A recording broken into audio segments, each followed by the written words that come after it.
Hello बच्चों, आज मैं वास्तविक संख्याओं से संबंधित प्रश्नावली 1.2 का प्रश्न नंबर 2 बताने जा रहा हूं। देखिए और समझिए।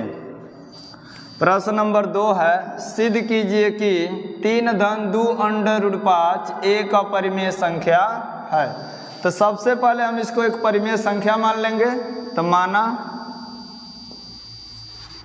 3 धन 2 अंडर रूट 5 एक परिमेय संख्या है। परिमेय संख्या है।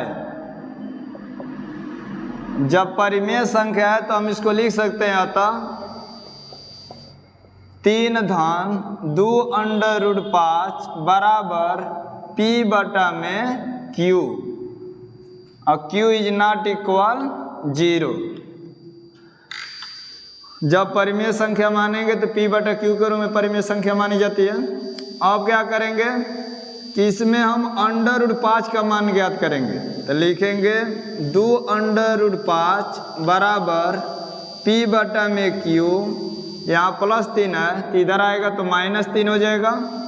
अब अंडर रूट 5 बराबर जब करेंगे तो 2 से प्रत्येक में भाग दे देंगे। तो 2 से जब इसमें भाग देंगे तो P बटा में 2Q हो जी और -3 में 2 से भाग देंगे तो 3 बटा में 2 हो जाएगा।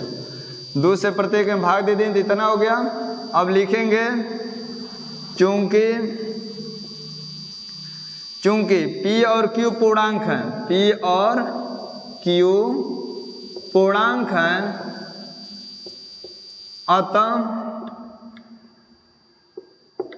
जब P और Q पूर्णांक है तो अतः लिख देंगे, अतः P बटा में 2Q -3 बटा में 2 एक परिमेय संख्या है। एक परिमेय संख्या है। जब P और Q पूर्णांक रहेगा तो हम कह देंगे कि P बटा में 2Q -3 बटा में 2 एक परिमेय संख्या है। और जब ये परिमेय संख्या है तो जिसका मान है वे भी परिमेय संख्या कहलाएगा इसके अनुसार। तो लिख देंगे, इसलिए अंडर रूट 5 एक परिमेय संख्या है। एक परिमेय संख्या है। एक परिमेय संख्या इसके अनुसार हुआ है। परंतु हम जानते हैं कि अंडर रूट 5 एक अपरिमेय संख्या है। अपरिमेय संख्या है। अतः 3 धन 2 अंडर रूट 5 एक अपरिमेय संख्या है। अपरिमेय संख्या है। यही सिद्ध हो गया। नंबर 3 देखिए, सिद्ध कीजिए कि निम्नलिखित संख्याएं अपरिमेय हैं। इसमें 3 प्रश्न है। पहला है 1/√2, दूसरा है 7/5, तीसरा है 6 + √2। तो सबसे पहले हम पहला सवाल सिद्ध करेंगे। पहला नंबर है 1 बटा में √2।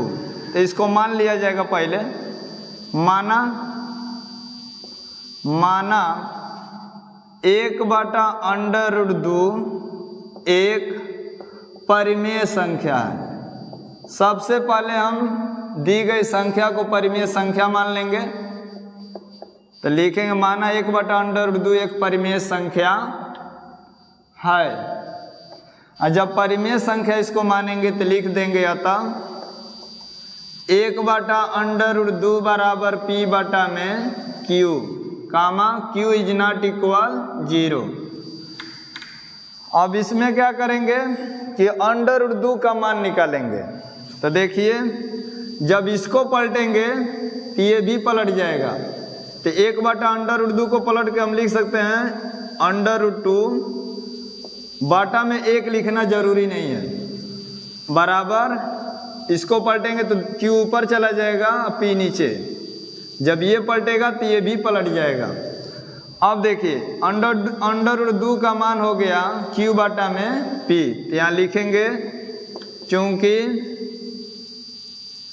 पी और क्यू पूर्णांक हैं, पी और क्यू पूर्णांक हैं,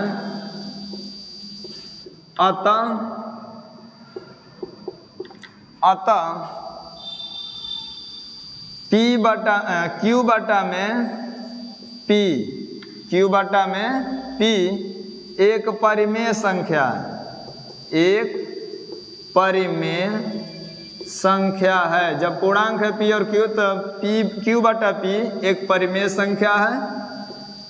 इसलिए ये ध्यान दीजिए, जब क्यू बटा में पी परिमेय संख्या है तो जिसका मान है उसको भी परिमेय संख्या माना जाएगा। तो लिखेंगे इसलिए अंडर रूट 2 एक परिमेय संख्या है, परिमेय संख्या है। परंतु हम जानते हैं कि अंडर रूट 2 जो है एक अपरिमेय संख्या है, एक अपरिमेय संख्या है। परंतु अंडर रूट 2 एक अपरिमेय संख्या है, अतः एक बटा में अंडर रूट 2 एक अपरिमेय संख्या है, अपरिमेय संख्या है।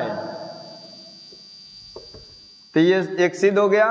अब दूसरा इसमें का देखिए, यहीं पर लिख दे रहा है दूसरा इसका।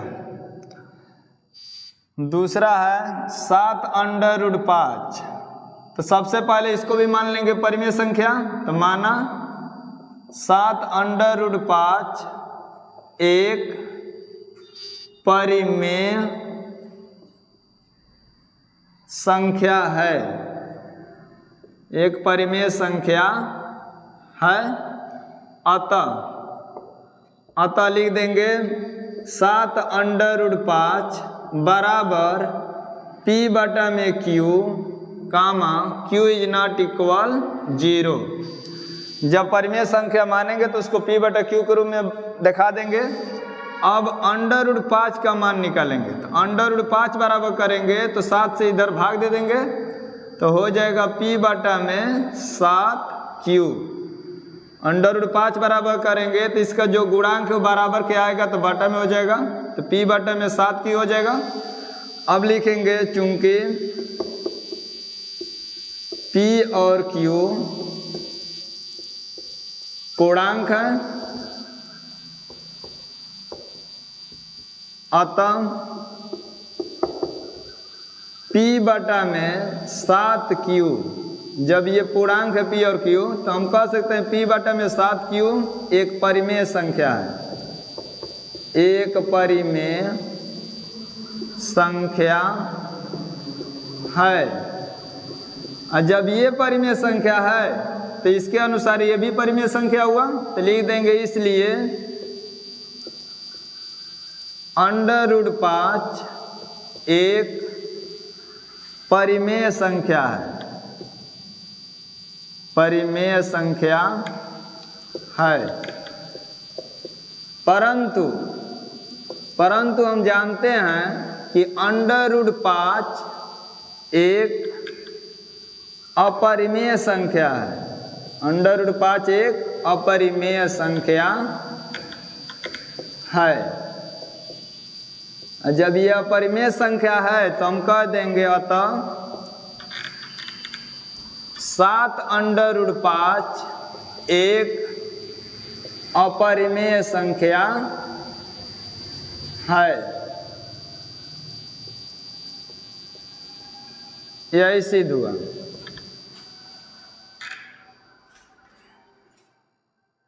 अब इसी में का तीसरा देखिए, तीसरा प्रश्न इसमें है 6 प्लस अंडर रूट 2। तो सबसे पहले हम इसको परिमेय संख्या मान लेंगे, तो माना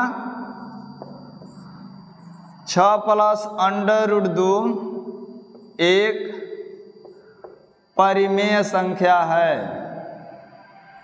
परिमेय संख्या है। जब परिमेय संख्या तो लिख देंगे अतः 6 धन अंडर रूट 2 बराबर P बटा में Q comma Q is not equal 0, मतलब Q जो है 0 के बराबर नहीं है। अब इसमें अंडर रूट 2 का मान निकालेंगे तो अंडर रूट 2 बराबर हो जाएगा P बटा में Q प्लस 6 है तो इधर आएगा तो -6। अब अंडर रूट 2 का मान इतना हो गया। अब लिखेंगे चूंकि P और Q पूर्णांक है, P और Q पूर्णांक हैं, अतः P बटा में Q -6 एक परिमेय संख्या है, एक परिमेय संख्या है। जब ये परिमेय संख्या है तो जिसका मान है उसको भी परिमेय संख्या मानेंगे इसके अनुसार, तो लिख देंगे अतः, चाहे इसलिए लिख दीजिए, इसलिए अंडर रूट 2 एक परिमेय संख्या है, परिमेय संख्या है।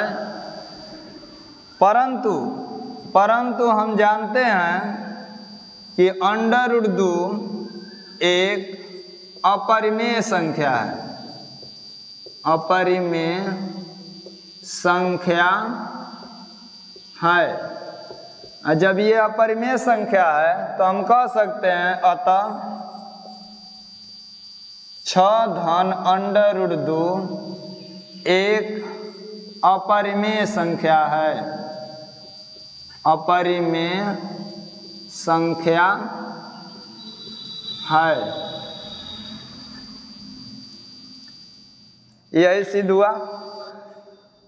तो बच्चों, यदि मेरा वीडियो आपको पसंद आता है तो इसे लाइक कीजिए, चैनल को सब्सक्राइब कीजिए तथा अधिक से अधिक इसको शेयर कीजिए।